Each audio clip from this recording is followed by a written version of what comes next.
Hadithi i cili ka ardhur nga Zeid ibn Arqam, i cili ka thënë: Nuk ju them juve vetëm sa atë që ju ka thënë i dërguari i Allahut sallallahu alaihi wasallam. Dhe ai ka qenë që thoshte: Allahumma inni a'udhu bika min al-'ajzi wal-kasali wal-bukhli wal-jubni wal-bukhli wal-harami wa 'adhab al-qabr.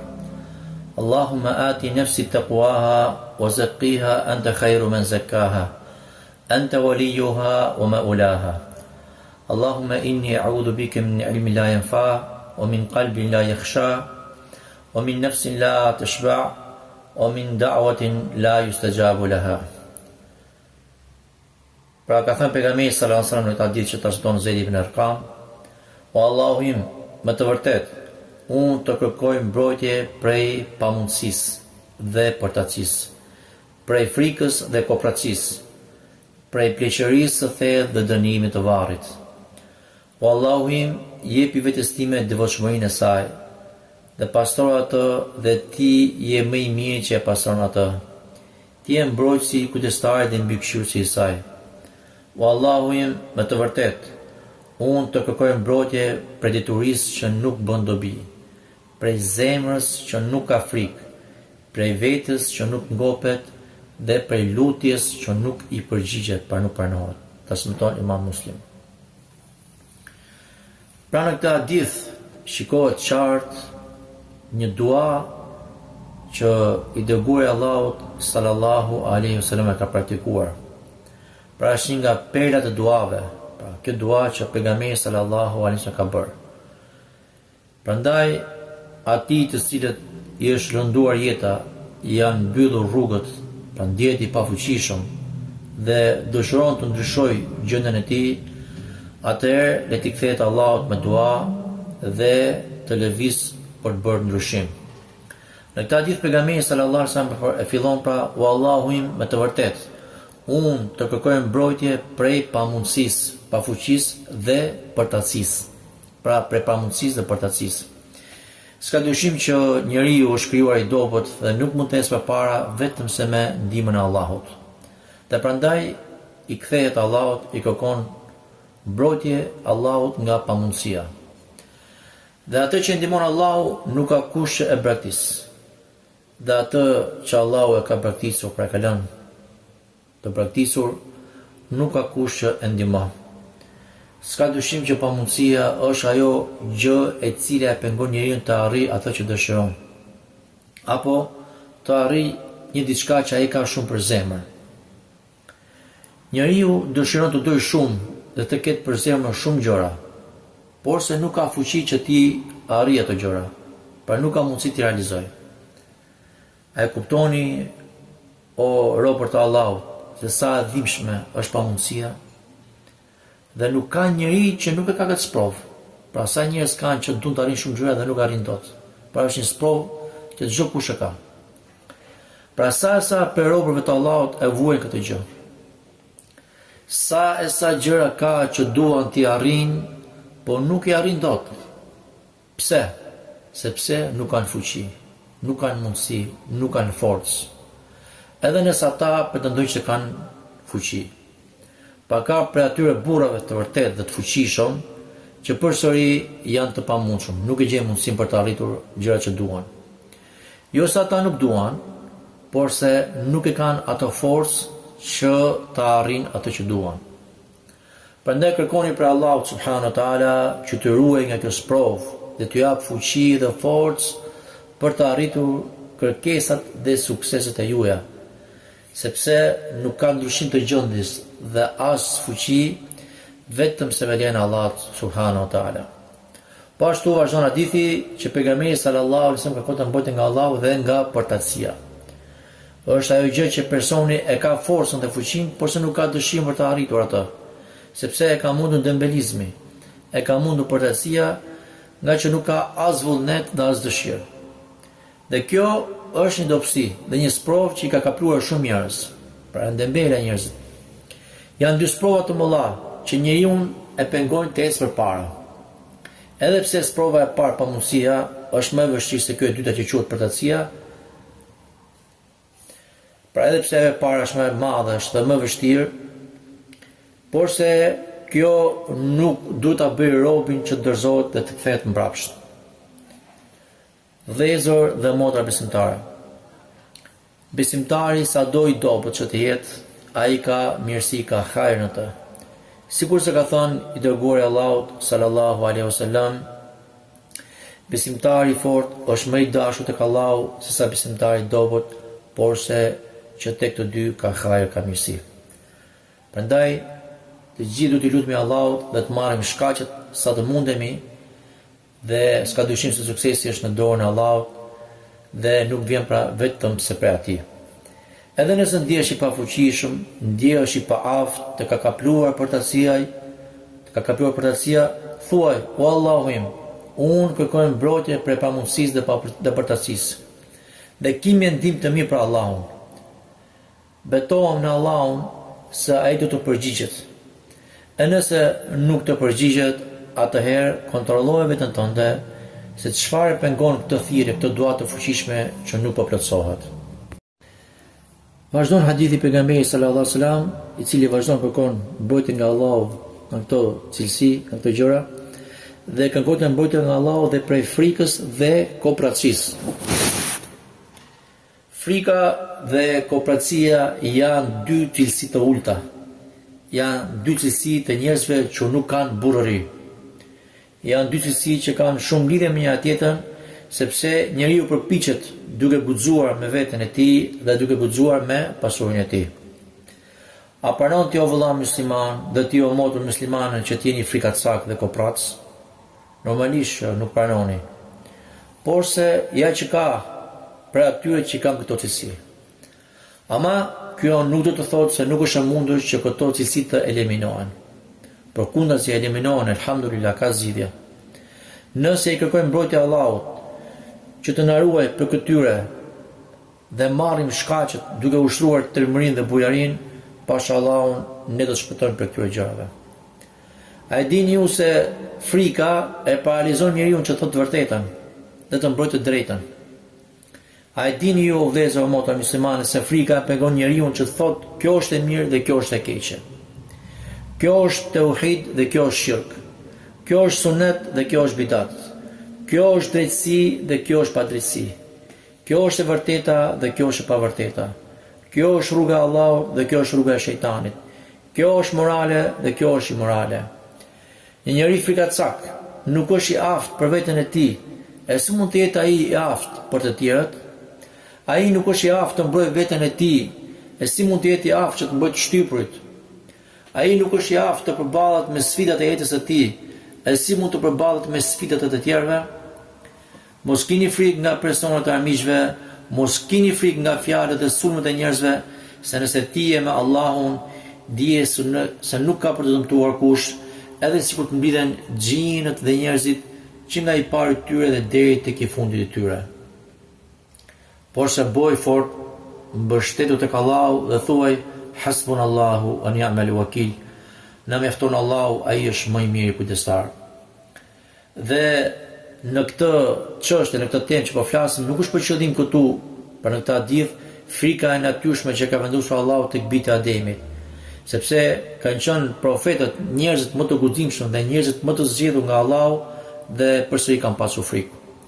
Dhe kjo lloj frike nuk është gjuna dhe as nuk ul besimin e besimtarit, sepse është një frikë e natyrshme.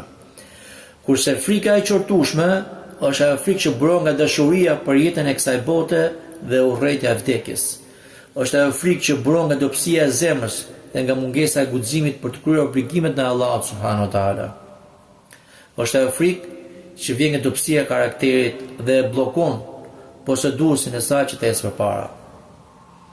Pra pejgamberi sallallahu alaihi wasallam ka mbrojtje për kopratësisë, edhe për kopratësisë, sepse kopratësia shpije në robin në moskryen e zakatit apo në mosnimesën e vëllait apo motrës së tij muslimane. Kopratësia e ngurtëson zemrën dhe shpije atë në egoizëm. Pra të mendoj vetëm për veten e tij. E bën atë që të mendoj vetëm për veten e tij dhe ti e shikon kopratësin gjithmonë që dëshiron që kur bie shiu, bie vetëm në arën time dhe në arën e askujt. Pra e dëshiron çdo gjë vetëm për veten e vet. Pra lutuni Allahu që të na ruaj, që të ruaj nga ato cilësi të këqija dhe ushtroni trimërinë dhe bujarinë në jetën tuaj. Pra bëni trima dhe jepni për të Allahut dhe mos ju friksoni varfërisë. Jep sadaka qoftë edhe me pak gjë. Mos ju frikso varfërisë. Qoftë edhe me një gjysmë kokre hurme. Sikur se ka thënë pejgamberi sallallahu alaihi wasallam, friksoj Allahut qoftë edhe me një gjysmë kokre hurme. Dhe me lejen e Allahut do ta shohësh veten tënde pasi i ke kryer këto shkaqe dhe i lutur Allahut, me lejen e Allahut do të shohësh rezultatin për mirë që do të jesh edhe trim edhe bujar. Vazhdon pejgamberi në hadithin pra dhe kërkon të mbrojtje prej pleqërisë së thellë dhe dënimit të varrit. I dërguari Allahut sallallahu alaihi wasallam është lutur që Allahu ta ruaj nga pleqëria e thellë, sepse ajo e shpi njeriu në një dobësi të trupit, në një zhdukje të forcës apo zhdukje të logjikës. Po ashtu largimin e përqendrimit dhe të kuptimit, saqë ka prepleqje që kalon edhe në lajthitje, dhe Allahu na ruaj. Pleqëria është një sëmundje që nuk ka ilaç, sepse ajo nuk ka kthim mbrapa. Po sa vjen, robi bëhet më i dobët, pra shkon drejt rënies, derisa pleqt bën edhe së fëmijët. Pra ka prepleqje që bëhen si fëmijët se që duan një kujdes të veçantë, qoftë në ushqim, qoftë në trajtime të rrezi e të tjera më radh. Dhe gjithashtu i dërguari Allahut sallallahu alaihi wasallam i kërkohet mbrojtja Allahut nga dënimi i varrit. Kanë ardhur transmetime të shumta që pejgamberi sallallahu alaihi wasallam kërkohet mbrojtje nga dënimi i varrit, apo sikur ka ardhur duaja nga këto gjëra para selamit e tjera më radh. Pse? Sepse dënimi i varrit është i vërtet dhe është për akidin ton, për besimin ton. Dhe se ka njerëz që dënohen akoma në varret e tyre, dhe kjo është sipas veprave të këqija që ata kanë vepruar në dynja.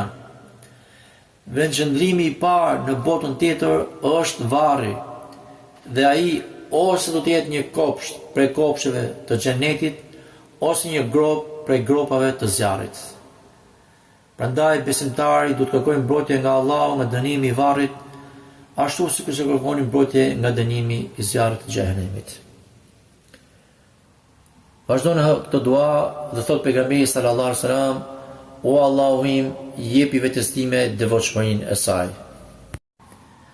Pra, i është lutur pejgamberi sallallahu alaihi wasallam Allahut që t'i jap devotshmëri, sepse ajo e mbron njeriu nga gjunahet dhe e nxit atë për vepra të mira. Pra, o Allahu im, jepi vetes time devotshmërinë e saj. Devotshmëria është ai virtyt që e fut besimtarin në xhenet dhe ruan atë nga zjarri. Nga robi i devotshëm ka vetëm se hajër, vetëm mirësi. Pra, çdo mirësi ndodhet tek ai person. Dhe po ashtu edhe krijesat janë sigurt nga ai person. Dhe pejgamberi sallallahu alaihi wasallam në hadithe të shumta kanë nxitur për të lloj sifate, për të lloj cilësie, pra për devotshmërinë. Pra, kanë nxitur aq shumë për devotshmërinë, saqë kanë ardhur hadithe të shumta ku ai kanë nxitur besimtarët që të jenë të devotshëm, sepse është nga veprat më të mira që shpihen njeriu prapë në xhenet. Dhe vazhdon hadithi i pejgamberit sallallahu alaihi wasallam ku thotë: "Dhe pastroj pra atë veten time, shpirtin tim, dhe ti je më i miri që pastron atë."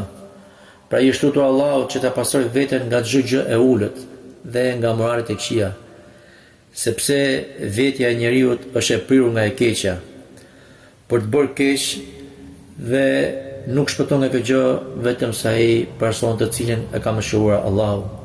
Dhe s'ka dyshim se ai që ka pasuar veten e tij ka shpëtuar veten e tij. Sikur që ka thënë Allahu në Kur'an: "Qad aflaha man zakkaha."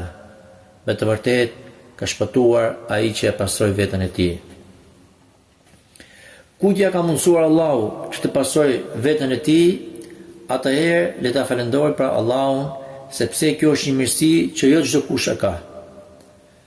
Ai ka shpëtuar veten e tij në këtë botë duke ruajtur veten e tij prej gjërave që të shpihen në humbje dhe duke përqendruar ato në rrugën e drejtë.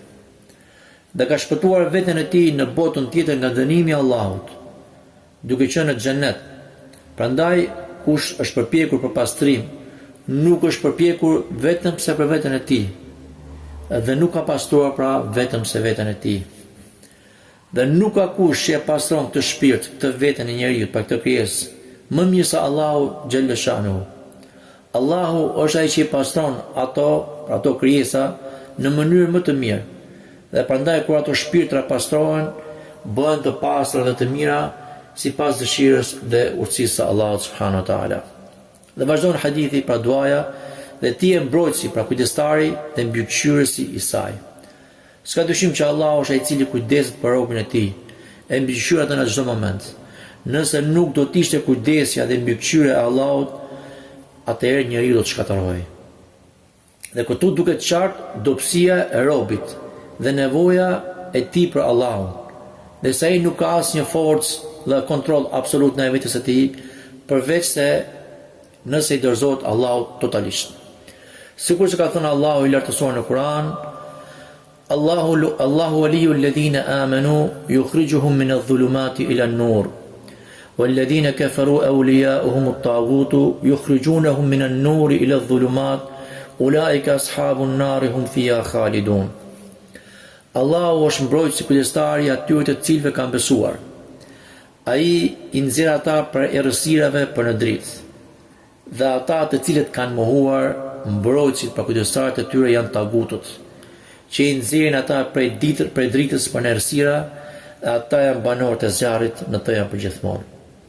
Pra Allahu është ai i cili kujdeset për besimtarët. Ai është i udhëheq ata dhe i mbikëqyr, që i mbron dhe i ndihmon ata. I merr besimtarët në kujdesin e tij, ndërsa ata mohuesit i le në duart e shejtanëve, në errësirat e kufrit, shirkut dhe të humbjes. Dhe vazhdon hadithi pejgamberit sallallahu alaihi wasallam: O Allahu im, me të vërtet unë të kërkoj mbrojtje prej diturisë që nuk bën dobi, e cila është ajo dituri që njeriu e mëson dhe nuk ka ndikim në jetën e tij, nuk e përmirëson atë, dhe moralin e tij nuk e përmirëson. Dhe pashtu nuk e afron ato tek Allahu xhel shanuhu. Është ajo dituri që është shkruar në libra dhe në fletore, por jo në zbatimin e saj. Saqë bëhet kjo dituri argument kundër posëduesit të saj, sepse ai nuk e ka zbatuar në veten e tij këtë dituri dhe as nuk i ka ftuar, pra nuk i ka thirrur të tjerët në këtë dituri. Është ajo dituri që nuk i bën dobi të Zotit të saj dhe as shokut të tij. Dhe kjo është ajo dituri e cila nuk shoqërohet me praktik. Sot qarkullojnë nëpër njerëz informacione, dituri pafund me shumicë, saqë mund të mbush mendjet e njerëzve, por se jo të pastrojë zemrat e tyre. Sot qarkullon dituri nëpërmjet njerëzve për të debatuar, për të dukur, për të lavdëruar dhe për të reklamuar, por se jo për të përmirësuar dhe po ashtu për të përmirësuar të tjerët. Dituria e vërtet është ajo që bën dobi. Është ajo dituri që të nxit për vepra të mira dhe të afron tek Allahu i lartësuar. Dhe vazhdon hadithi i pejgamberit sallallahu alajhi wasallam, i cili ka kërkuar mbrojtje nga Allahu dhe prej zemrës që nuk ka frikë. Pra është ajo zemër që është e ngurtësuar dhe është bërë më e ngurtë se guri, apo edhe më e ngurtë se vetë guri.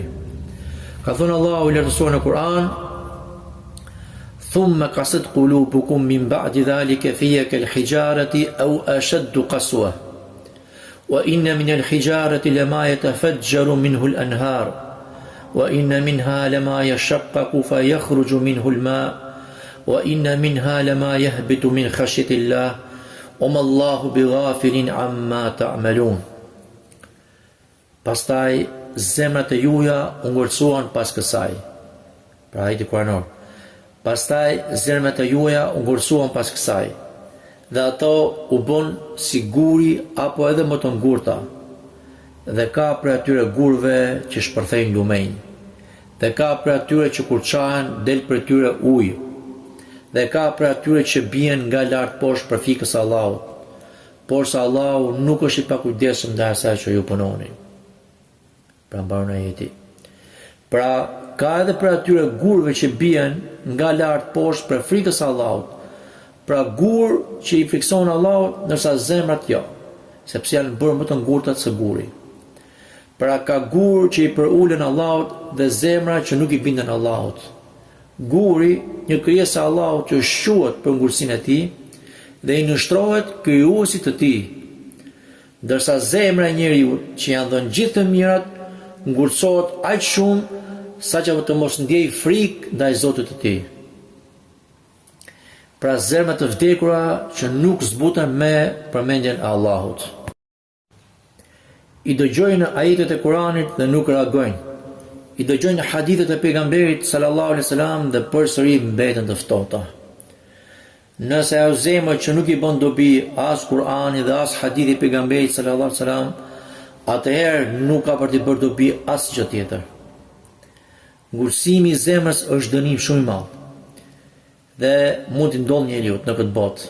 Prandaj kërkoni nga Allahu që t'ju ruaj pra nga kjo gjë. Dhe vazhdon hadithi i pejgamberit sallallahu alaihi wasallam, i cili bën dua dhe prej vetes që nuk ngopet. Domethënë, nuk ngopet me atë që i ka dhënë Allahu. Pra nuk është i kënaqur me atë që i ka dhënë Allahu.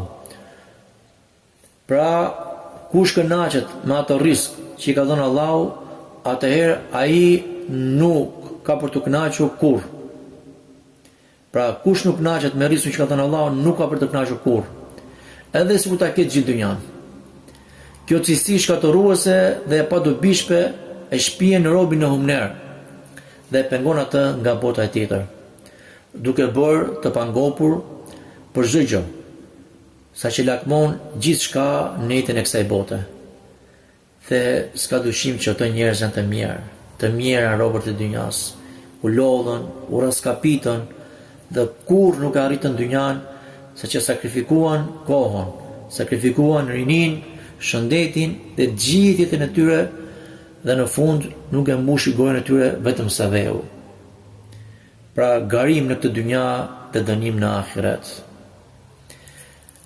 Sikur se ka thënë pejgamberi sallallahu alajhi wasallam, nëse bijtë Ademit të jepej një lugin me ar, do dëshironte që ta kishte dhe një lugin tjetër, por se nuk e mbush gojën e tij vetëm sa dheu. Pra nuk ka për të marrë gjë me vete. Dhe vazhdon hadithi i pejgamberit sallallahu alajhi wasallam, i cili lutej dhe fundit fare pjesa e hadithit dhe bënte pra i kërkonte mbrojtje Allahut prej lutjes që nuk i përgjigjet, është duaja që nuk pranohet tek Allahu. Pra i dërguari Allahut sallallahu alajhi wasallam i shtutur Allahut që ta ruaj nga duaja e cila nuk pranohet, duaja e cila nuk ka përgjigje. A thua sikur të jetë kjo një thirrje që nuk dëgohet dhe nuk i përgjigjet kush. Dhe kjo është për shkak të ndonjë gjunahu që e ka lutsi, pra, se çka diçka te ky person që Allahu nuk i përgjigjet. Ose për shembull ka ngrënë haram, ose ka pirë haram, ose është veshur me haram, ose ka shkëputur lidhje të farefisnore, ose ka zemër të shkujdesur, ose është nxituar në këtë dua. Pra, cili është nxitimi në dua që lutet e shef që nuk ka përgjigje, nuk lutet më thot, nuk po përgjigjet Allahu. Dhe ky është nxitimi në dua. Po haroni mirë sepse pejgamberi sallallahu alajhi wasallam ka thënë që të duaja ka tre gjëra, ose Allahu ja jep atë dua, atë lutje që kërkon, ose ja ruan për në botën tjetër ka si adhurim të shpërblim, që është akoma edhe më mirë, ose nëpërmjet kësaj duaje që është adhurim, është vepër e mirë, Allahu i ka larguar një të keqe. Pra asnjë nuk del bosh birë Ademit. Pra prandaj nuk duhet të zitohemi pra në dua. Por se të lutemi, të vazhdojmë. Ka pas për selefëve që janë rrut me 20 vjet, 25 vjet, mas 25 vite që ka parë përgjigjen e duas. Sepse jo çdo gjë që ne lutemi e duam sipas formatit ton apo sipas kohës tonë në shaharit. Ato vetëm Allahu di se cila është më e mira pra për krijesën e tij. Gjithsesi, njeriu kur shikon që ka mos përgjigje në dua, duhet i thrasi vetes, ta përkujtohet në ti se ka diçka.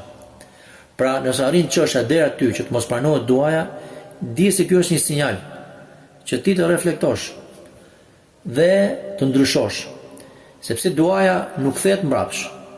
Kush i lutet Allahut, Allahu turprohet që ta kthejë duart bosh. Kështu ka në hadith.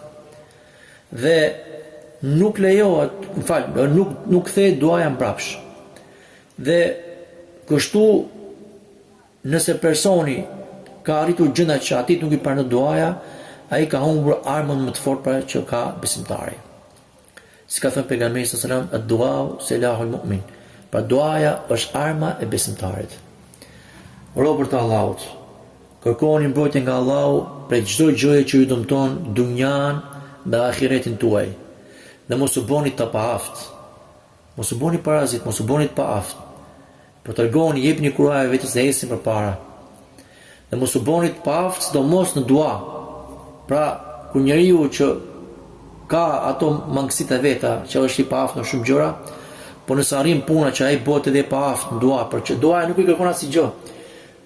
Nuk i kushton asgjë. Mund të ngrej duart të asnjë person nuk kushton asgjë të ngrej duart lart dhe thotë o Allah. O Allah kërkon mbrojtje nga ty, nga kjo gjë. Pra, ai person i cili bëhet i paaft në dua, pa tregohet i paaft në dua, atëherë ky është njeriu më i paafti dhe më i dështuari. Pra kur ai arrin të jetë i paaft, mos ketë forcë me ngrit dy duart e veta, dhe thotë o Allah, o Zoti im, më jep këtë atë, atëherë ky është njeriu më i paaftë dhe më i dështuar dhe ky ka ardhur transmetim pra nga pejgamberi sa që ka thënë më i paaftë është personi që është i paaftë pra në dua. Elusum Allah subhanahu wa taala sa bëj dobim të çtam, walhamdulillahi rabbil alamin.